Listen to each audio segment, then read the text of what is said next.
Okay student, कुछ topics की video तो यूट्यूब पे मैंने डाली थी, 3-4 टॉपिक्स की। वो तो तुम वहीं से देख लेना। बाकी जो अगले वाला टॉपिक्स हैं वो हम इस तरीके से कवर कर लेंगे। तो ये वही नोट्स हैं जो तुम्हें लिखवा रखे हैं। तो ये जो नोट्स है ना, बस इतना ही तुम्हें बोर्ड के सिलेबस में आना है, इतना ही पूछे जाना है। कहीं पर भी स्कूल में इतना ही बस आएगा। तो वो जो यूट्यूब पे मैं डाल रहा हूँ उसमें मेरी कोशिश रहती है कि मैं कंटेंट थोड़ा बहुत अच्छा डालूँ उसके अंदर।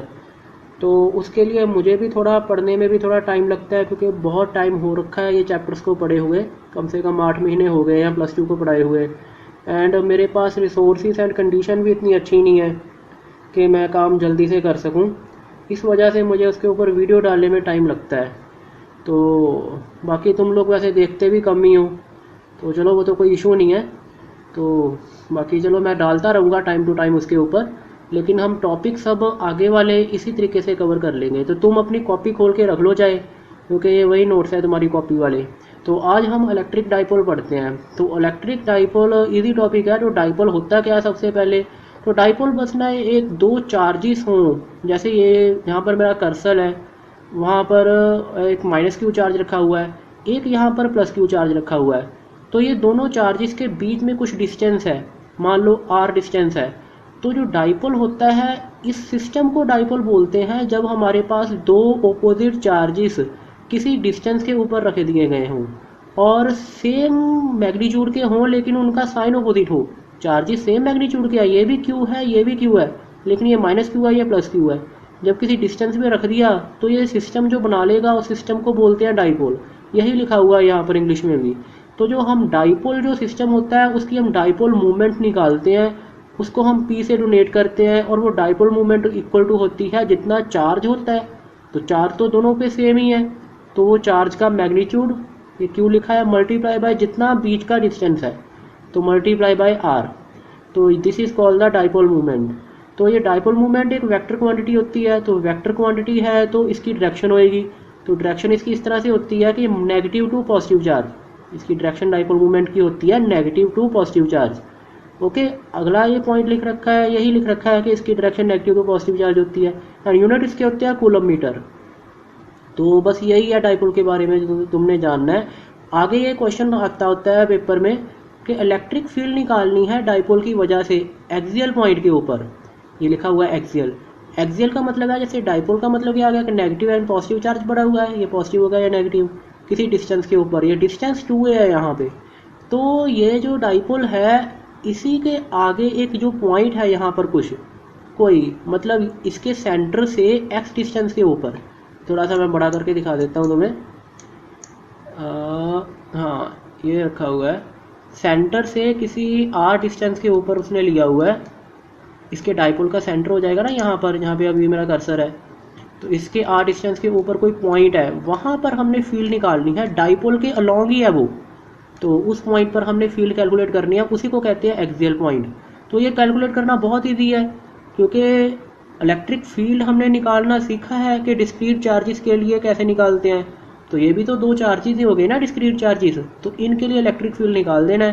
पहले इस चार्ज की वजह से निकाल दो, यहाँ पे कर्सर है इस पॉइंट के ऊपर। तो इस चार्ज से इस पॉइंट की दूरी कितनी हो जाएगी, सेंटर से डिस्टेंस है r, उस पॉइंट का डिस्टेंस है सेंटर से r। ओके, एंड आधा डिस्टेंस जो है वो तो a हो जाएगा, क्योंकि पूरा 2a है, तो आधा a हो गया।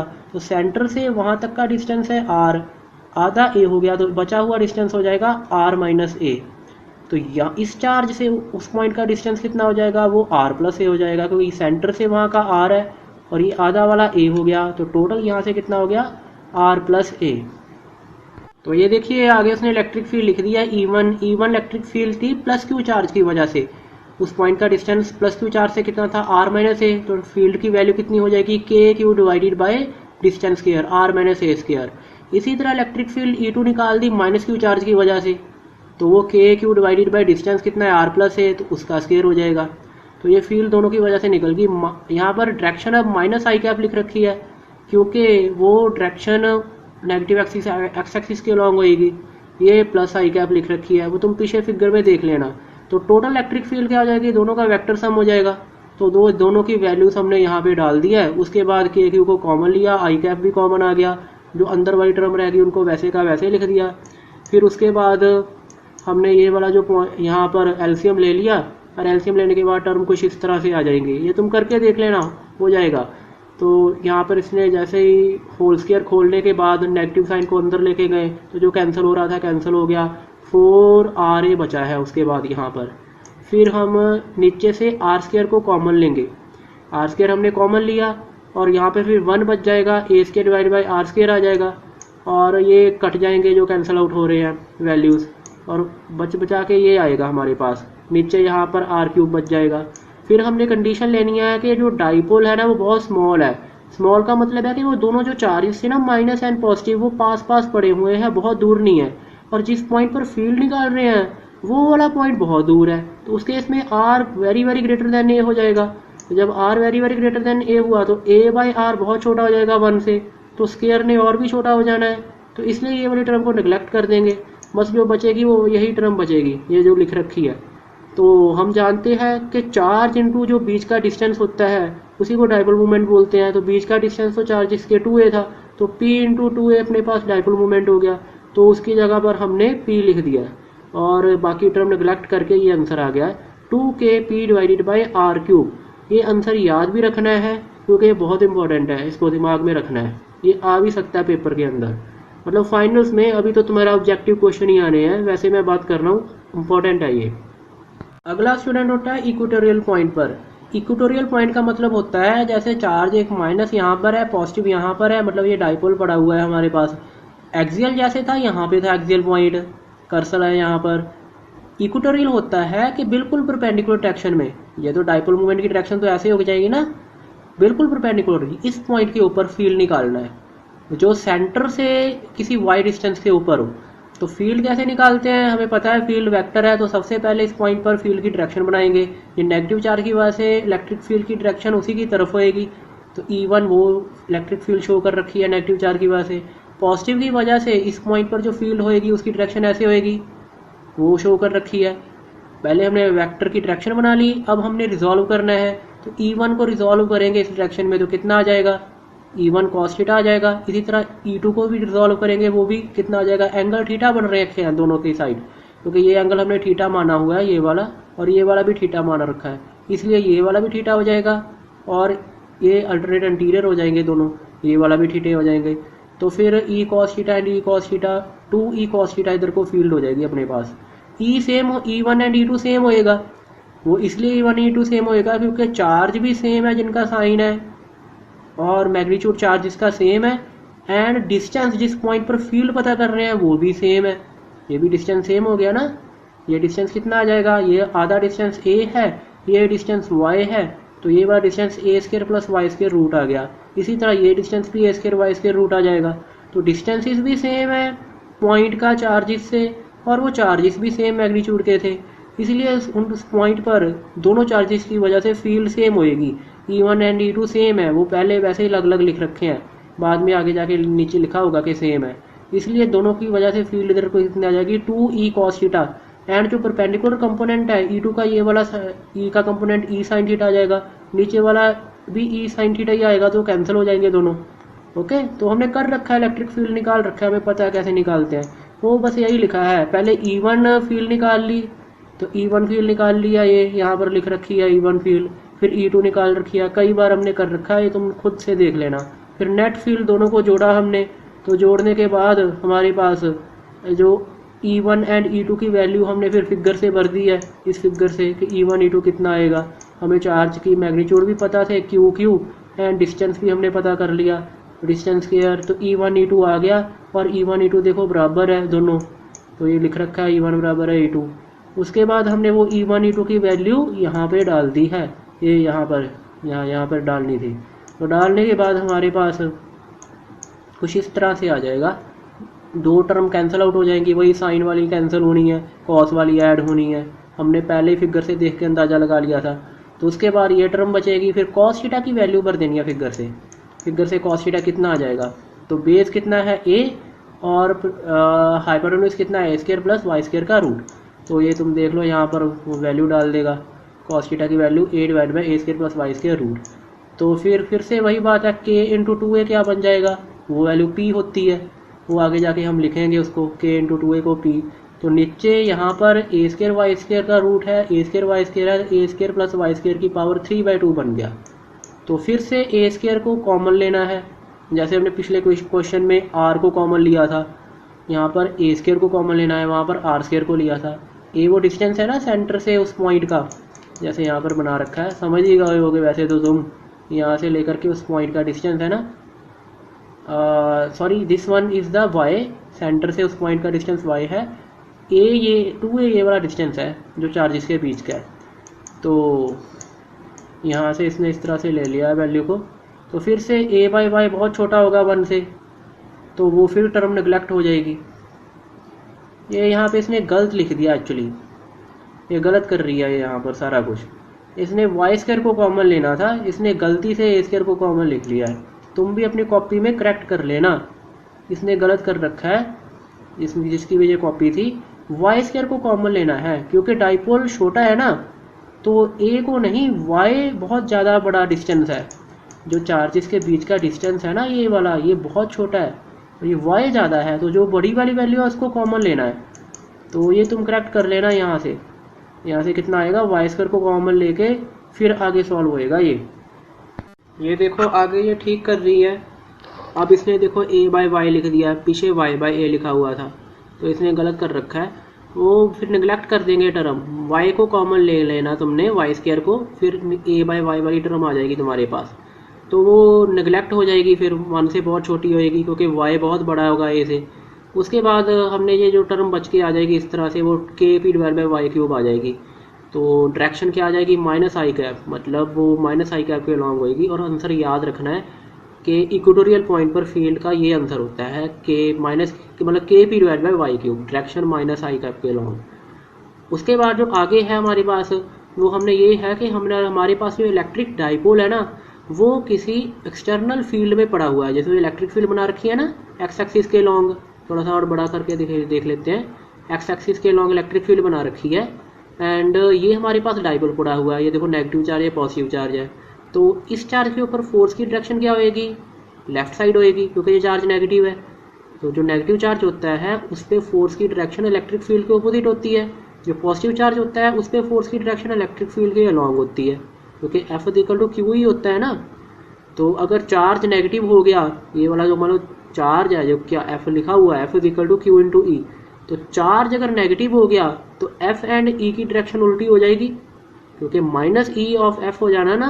अगर चार्ज पॉजिटिव हुआ तो एफ एंड ई की डायरेक्शन सेम हो जाएगी। तो इसलिए मतलब ये होता है कि जब चार्ज पॉजिटिव हो तो इलेक्ट्रिक फील्ड एंड फोर्स की डायरेक्शन सेम होती है, नेगेटिव हो तो इलेक्ट्रिक फील्ड एंड फोर्स की डायरेक्शन अपोजिट हो जाती है। तो यहाँ पर फोर्स इस पे ऐसे लगेगी लेफ्ट साइड, इस चार्ज पे राइट साइड फोर्स लगेगी। हमने किया क्या है कि हमने इस चार्जेस को ना, जो डाइपोल है, ये दोनों मतलब एक दूसरे से हेल्ड हैं, ज्वाइन हो रखे हैं, किसी डिस्टेंस पर पड़े हुए हैं। इस चार्ज को हमने ऊपर को उठाया है ऐसे, और ये वाला जो नेगेटिव चार्ज है इसको हमने नीचे को घुमा दिया है। मतलब इसको ऊपर उठाएंगे तो अपने आप ये नीचे घूमेगा, क्योंकि ये एक दूसरे से जुड़े हुए हैं ना किसी रॉड से, समझ लो, तभी तो डाइपोल बनाएंगे। तो मतलब फिक्स है ये। इलेक्ट्रोस्टैटिक्स का मतलब होता है कि चार्जेस आर एट रेस्ट, तो ये दोनों चार्जेस फिक्स है किसी डिस्टेंस पे, तो इसको ऊपर घुमाएंगे तो इसने नीचे आ जाना है। तो इस तरह से फिगर बन जाएगी जो आगे तुम्हें दिखा रखी है। तो वो फोर्सेस फिर से यही है कि इस पे इधर लग रही है, इस पे लेफ्ट साइड फोर्स लग रही है। ये जो एंगल थीटा है, ये एंगल बिटवीन होता है डाइपोल मूवमेंट, डाइपोल मूवमेंट की डायरेक्शन तो ये वाली हो जाएगी, ये नेगेटिव टू पॉजिटिव चार्ज होती है डाइपोल मूवमेंट की डायरेक्शन, और इलेक्ट्रिक फील्ड की डायरेक्शन तो यही है राइट साइड। तो ये जो एंगल बीच में थीटा है वो electric field and dipole movement के बीच का एंगल है, एंड डिस्टेंस बीच का तो 2a होता है, तो आधा डिस्टेंस ये हो जाएगा।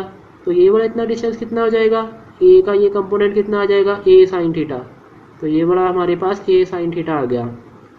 इसी तरह नीचे भी a साइन थीटा आ जाएगा। हमने निकालना था टॉर्क, तो टॉर्क हमें पता है कि टॉर्क किसके इक्वल होता है, टॉर्क होता है परपेंडिकुलर डिस्टेंस इनटू फोर्स के। तो फोर्स तो हमें पता है Q इंटू ई लग रही है चार्ज के ऊपर, इस चार्ज के ऊपर भी Q इंटू ई लग रही है। तो इस ये जहाँ पर अभी कर्सर है, इस पॉइंट के ऊपर इस एक्सिस के अबाउट ये घूमेगा। अब ये चाहेगा क्या, जैसे हमने इसको इस पोजीशन में लाके रखा, ये डाइपोल चाहेगा कि मैं ये वाला, क्योंकि इस पे फोर्स राइट साइड लग रही है, तो ये वाला चार्ज नीचे आना चाहेगा, इस पे लेफ्ट साइड फोर्स लग रही है, ये वाला चार्ज ऊपर जाना चाहेगा। तो इस एक्सिस के अबाउट ये क्लॉकवाइज घूमने लग जाएगा। तो हमने टॉर्क की वैल्यू निकालनी है कि कितना टॉर्क लगेगा। तो इस एक्सिस से जहाँ पर ये कर्सर है, ये फोर्स का कितना डिस्टेंस है परपेंडिकुलर, ये वाली जो फोर्स है Q इंटू ई, वो ए साइन थीटा है। ए साइन थीटा है तो ए साइन थीटा इंटू एफ हो गया। नीचे भी इसी तरह से इस एक्सिस से ये जो परपेंडिकुलर डिस्टेंस ए साइन थीटा है, इस वाली फोर्स का Q इंटू ई का, तो फोर्स इंटू परपेंडिकुलर डिस्टेंस फिर से हमारे पास कितना हो जाएगा, A sine theta F A sine theta, तो 2a साइन थीटा एफ आ गया। तो एफ की वैल्यू हम जानते हैं Q इंटू ई होती है, तो वो हमने भर दी। उसके बाद बस करना क्या है, वही Q इंटू 2a को हम क्या लिख देंगे, P लिख देंगे, क्योंकि हमें पता है वो डाइपोल मूवमेंट होता है, ये लिख रखा है। तो वो हमने P लिख दिया Q इंटू 2a को, फिर E बचा है यहाँ पर और साइन थीटा। और इसको हम कैसे लिख सकते हैं, पी ई साइन थीटा हम जानते हैं, ये P क्रॉस ई लिख सकते हैं। जैसे A cross B A B sine theta होता है, इसी तरह P E sine theta P cross E बन जाएगा। ये टॉर्क की हमारे पास वैल्यू आ जाएगी। ये भी पूछा जा सकता होता है कई कई बार। मतलब कॉपी में ना तुम्हें सब कुछ वो लिखा रखा है जो बहुत इंपॉर्टेंट है, जो बस बोर्ड पॉइंट ऑफ व्यू से है। तो इतना ही तुमने पढ़ना है, चाहे इसको क्रैम कर लो, रट्टा मार लो, जैसे मर्जी, तो तुम्हारे मतलब अच्छे मार्क्स आ जाएंगे फाइनल में। ओके, बाकी सिलेबस तो हम पढ़ेंगे, ऐसी बात नहीं है। तो अभी कंडीशंस तो सारी तुम्हें पता ही है। ओके, तो अगला चलो हम देखते हैं, potential energy stored in dipole. अगला ये चीज़ है, ठीक है। तो अभी हमने देखो, जैसे अभी हमने डिस्कस किया था कि ये चार्जेस पहले ऐसे थे, तो इसको हमने एंटी क्लॉकवाइज घुमाया था, मतलब इस चार्ज को ऊपर लेके गए थे, इसको नीचे। तो ये अपने आप से नहीं ना ऊपर जाएगा, अपने आप से ये वाला नीचे नहीं आ सकता, क्योंकि इन पे फोर्स ऐसे लग रही थी। देखो ये शो हो रखी है आगे वाले में, इस पे फोर्स राइट लग रही है, तो इसकी टेंडेंसी राइट क्लॉकवाइज घूमने की है, इस तरह से क्लॉकवाइज घूमने की है इस डाइपोल की टेंडेंसी। तो अगर मैंने इसको लेफ्ट घुमाना है, एंटी क्लॉकवाइज घुमाना है, तो मुझे कुछ फोर्स लगानी पड़ेगी, मतलब मुझे एक्सटर्नल कोई टॉर्क लगाना पड़ेगा। तो अगर टॉर्क लगाना पड़ेगा तो कुछ वर्क डन करना पड़ेगा। तो हम उस वर्क डन की वैल्यू अब निकालने जा रहे हैं, और वो जो वर्क डन है वो पोटेंशियल एनर्जी स्टोर हो जाएगा। क्योंकि ये जो फोर्स होती है, ये इलेक्ट्रिक फोर्स क्या होती है, कंजर्वेटिव। हमने पहले भी इसको डिस्कस किया है कि electric force is conservative in nature. अगर तुमने वो वीडियोस देखी होंगी, लेक्चर जो यूट्यूब पे डाले थे, उसने बोला है कि इलेक्ट्रिक फोर्स कंजर्वेटिव होती है। तो फोर्स कंजर्वेटिव होती है, तो फिर हमारे पास ये हो जाएगा कि पोटेंशियल एनर्जी उसके लिए डिफाइन होती है। तो वर्क डन किसके इक्वल होता है, वो टॉर्क, जैसे force dot D are work done हो जाता है, इसी तरह से रोटेशन में वर्क डन हो जाता है टॉर्क डॉट डी थीटा। तो टॉर्क की वैल्यू हमें पता है, अभी निकाली है P क्रॉस ई, तो वो भर देंगे। और डी थीटा की वैल्यू हम कितनी लिख देंगे, डी थीटा क्या है, जिस एंगल से हम उसको रोटेट करने हैं, तो डी थीटा की वैल्यू क्या लिख देंगे हम, डी थीटा। और जब एंटी क्लॉकवाइज होती है किसी वेक्टर की किसी की सेंस, तो उसकी वजह से जो वेक्टर होता है वो के कैप के लॉन्ग होता है, हमने +1 में भी पढ़ा था, इसलिए डी थीटा के कैप आ गया साथ में। डी थीटा वेक्टर की जगह कितना आ गया, डी थीटा के कैप, मैग्नीट्यूड इंटू ट्रैक्शन।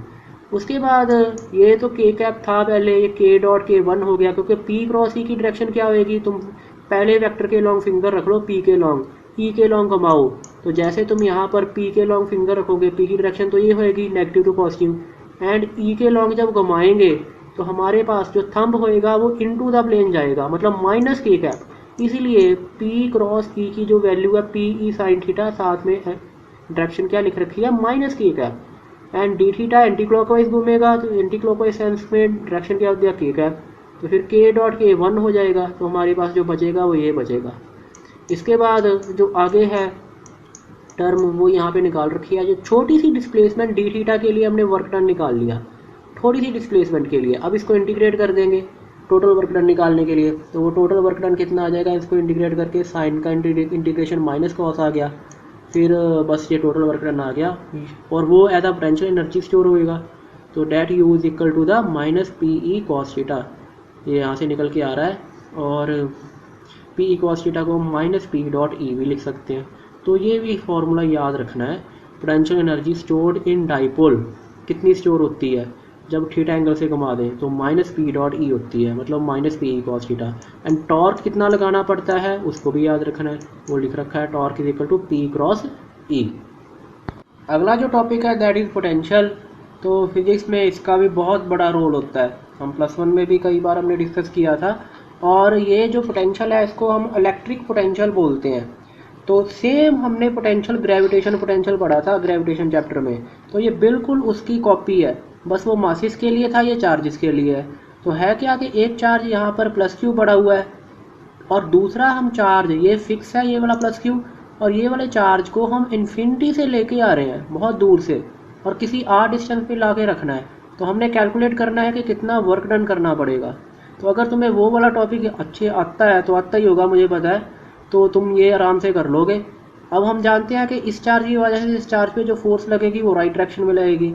तो ये अपने आप से, इसका मतलब है इसकी टेंडेंसी राइट जाने की है, तो ये अपने आप से इन्फिनिटी से नहीं आ सकता, हमें कुछ एक्सटर्नल फोर्स लेफ्ट साइड लगानी पड़ेगी, तभी ये इन्फिनिटी से इधर को आ सकता है। तो वो एक्सटर्नल फोर्स को हमने FEXT लिख रखा है ये यहाँ पर, तो हम अपनी कॉपी में देख सकते हो।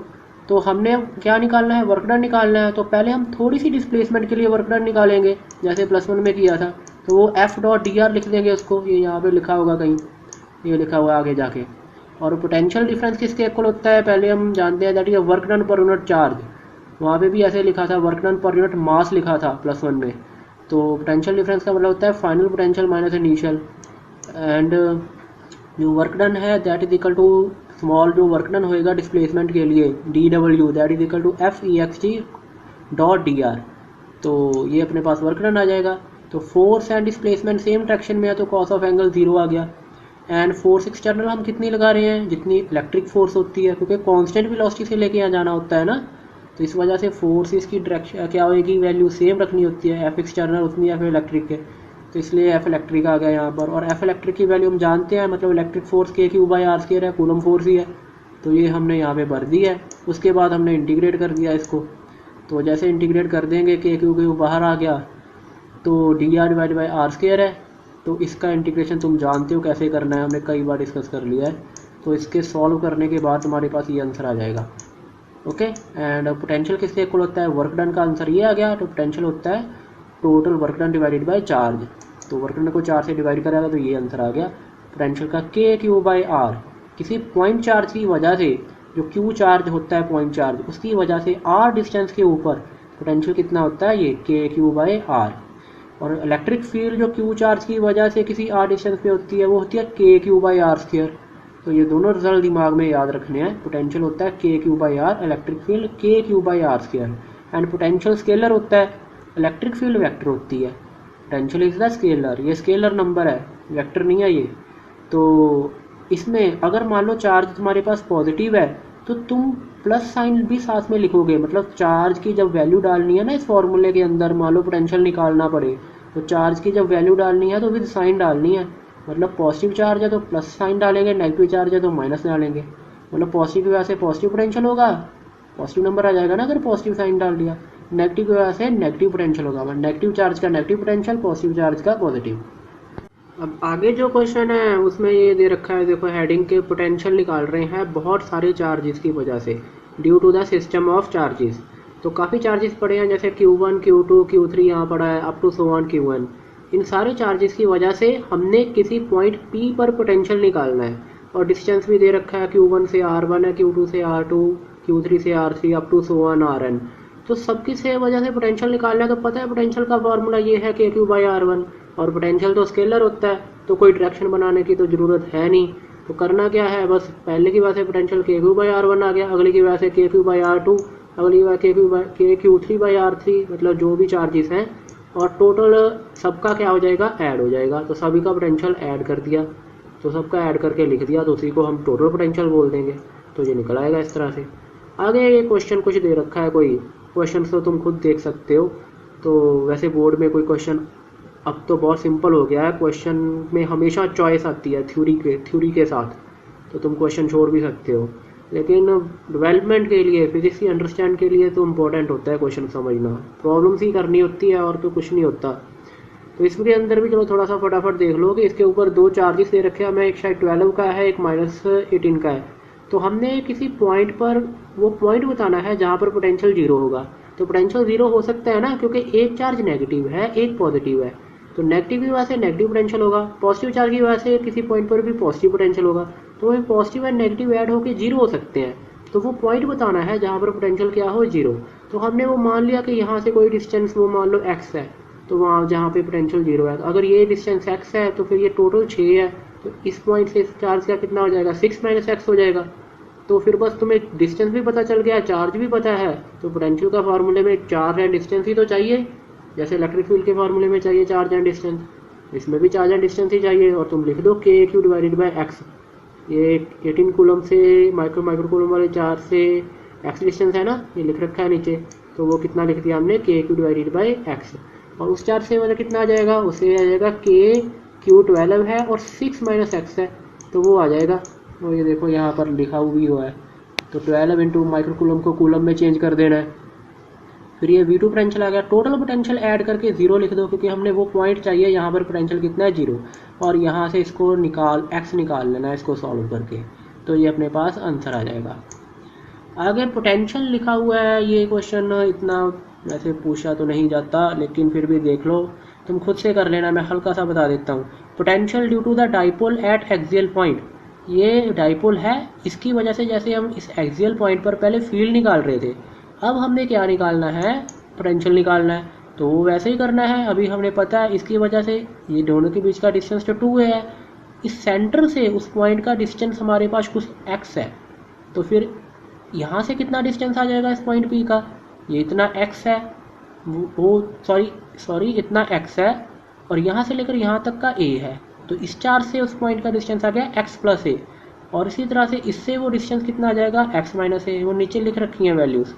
तो पहले पोटेंशियल की वजह से, पहले की वजह से मतलब इस चार्ज की वजह से पोटेंशियल कितना आ गया, KQ डिवाइडेड बाई जितना डिस्टेंस है, डिस्टेंस इसका है x - a, क्योंकि सेंटर से डिस्टेंस x है ना, और ये वाला डिस्टेंस a है इतना, तो फिर यहाँ से लेकर यहाँ तक का x - a ही बचेगा, तो वो पोटेंशियल आ गया KQ divided by x - a। इसी तरह दूसरे की वजह से जो पोटेंशियल आ जाएगा वो अपने पास आ जाएगा -KQ divided by x + a, minus sign लेना है ना, मैंने पहले ही वहाँ पे बताया था कि चार्ज का साइन के साथ भरना है चार्ज को पोटेंशियल के अंदर, तो वो माइनस चार्ज है, तो -KQ divided by distance x + a है इस चार्ज का इस पॉइंट से, तो वो लिख दिया हमने यहाँ पर।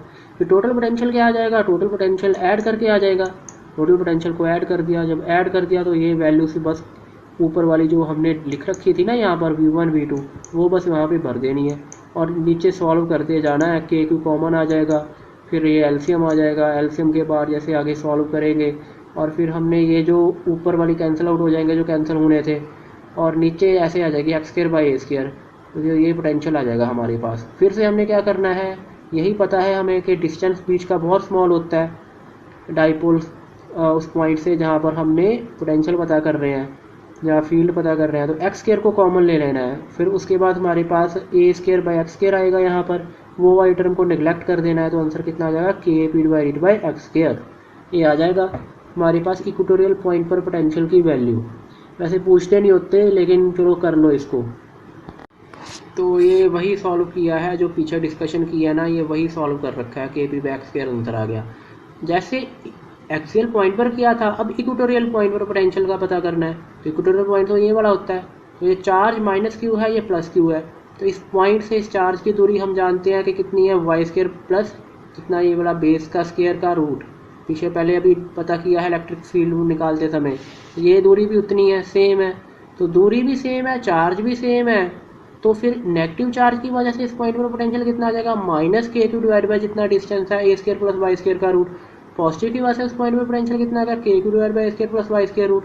और टोटल पोटेंशियल क्या हो जाएगा, ऐड कर देंगे तो टोटल 0 हो जाना है, क्योंकि नेगेटिव चार्ज की वजह से उस पॉइंट पर नेगेटिव पोटेंशियल है, पॉजिटिव की वजह से पॉजिटिव, और पोटेंशियल की वैल्यू भी सेम है, क्योंकि चार्ज एंड डिस्टेंस दोनों ही सेम थे, इस वजह से पोटेंशियल सेम है एंड ऑपोजिट साइन का है, तो that's why they will add and cancel out to become 0। तो पोटेंशियल इक्वेटोरियल पॉइंट पर कितना होता है, 0 होता है। एक्सियल पर ये होता है, ये याद रख सकते हो वैल्यूज़, ज़रूरत पड़ सकती है, लेकिन बोर्ड में नहीं होती, एंट्रेंस में पड़ती है।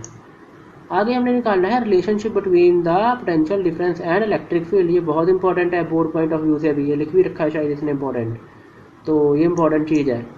तो जो रिलेशन होता है वो ये होता है, यहाँ पे जो लिख रखा है -E.dr, आई थिंक नीचे भी लिखा होगा, हाँ ये पूरा सॉल्व कर रखा है नीचे।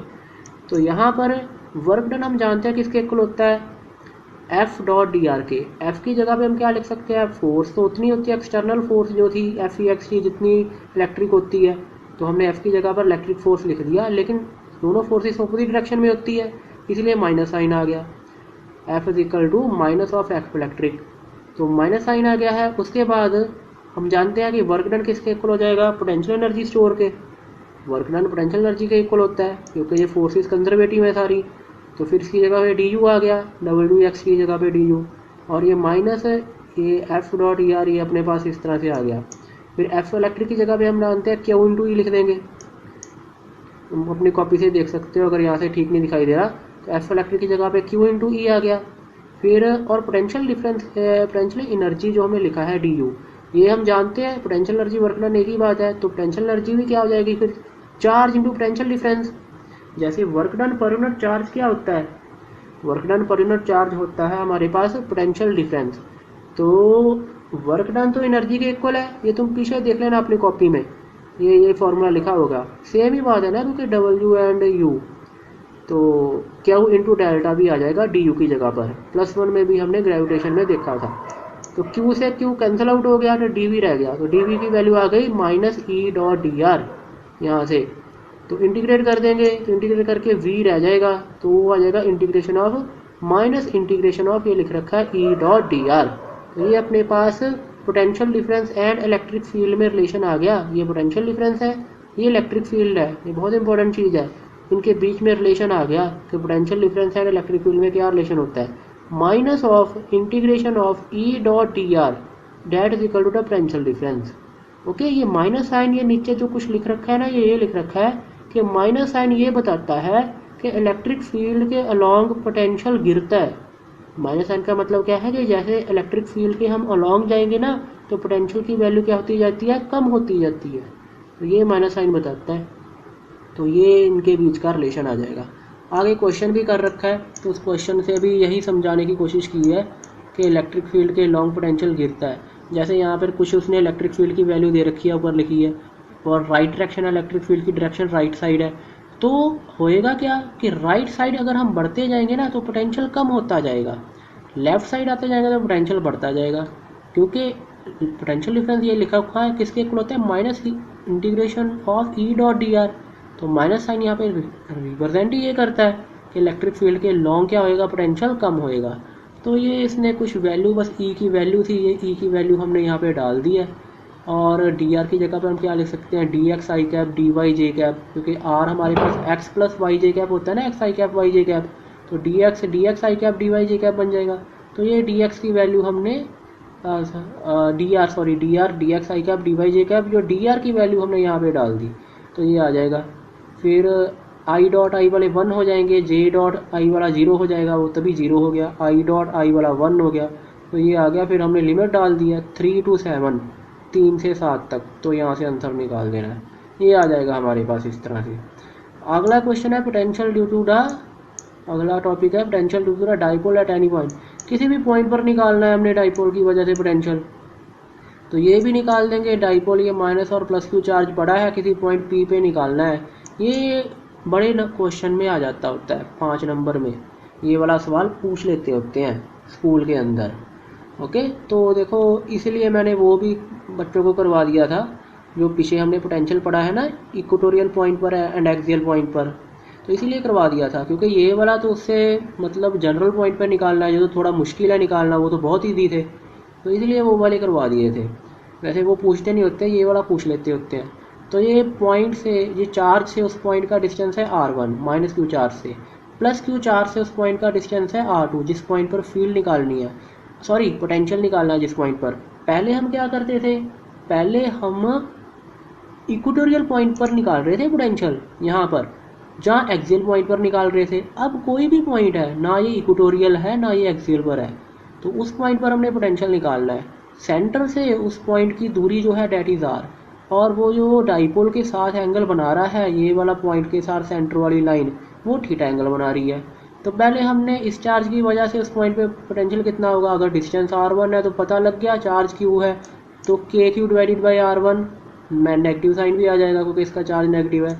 इसकी वजह से जो पॉजिटिव वाला है charge KQ divided by r2 आ जाएगा, तो ये लिख रखा है। टोटल पोटेंशियल ऐड कर देंगे क्योंकि स्केलर होता है, अट्रैक्शन तो देखनी नहीं, तो ऐड कर दिया तो के क्यू कॉमन आ गया, अंदर ये बचा है हमारे पास माइनस ये वाला जो टर्म बच के आ गई है ये आ गया। अब इसको थोड़ा आगे सॉल्व करना है इस टर्म को। इस टर्म को आगे कैसे सॉल्व करेंगे, वो यहाँ से सॉल्व कर देंगे। ये मैथ में एक रिजल्ट होता है, ये शायद तुम्हें पता होगा।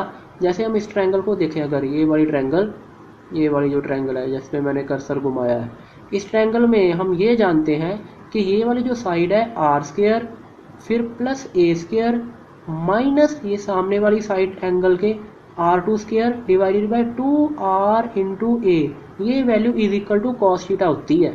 यही चीज़ नीचे लिख रखी है, ये फिगर से तुम इसको देख लेना। ये चीज़ देखो, कॉस ऑफ एंगल जो 180 माइनस थीटा तो दूसरे वाले के लिए लिख रखा है, इस वाले के लिए, क्योंकि ये वाला एंगल अगर थीटा है तो ये वाला total angle minus 180 minus theta हो जाएगा, क्योंकि टोटल तो 180 की लाइन है। तो ये थीटा है अगर, तो ये वाला 180 माइनस थीटा ही बचेगा ना। तो कॉस 180 माइनस थीटा किसके इक्वल होगा, वो इक्वल होगा जिन दोनों साइड के साथ एंगल बन रहा है ना, पहले उन दोनों साइड के स्क्वायर का ऐड करना है। मतलब आर स्क्वायर प्लस ये वाला जितना भी डिस्टेंस है उसका स्क्वायर ए स्क्वायर, ए मतलब R square plus A square minus कर देना है जो थीटा के सामने वाली साइड है, डेट इज r1। तो कितना आ जाएगा, R square plus A square minus r1 square divided by 2r into A, वो कॉस ऑफ 180 माइनस थीटा के इक्वल होगा इस एंगल के, कॉस ऑफ दिस एंगल के।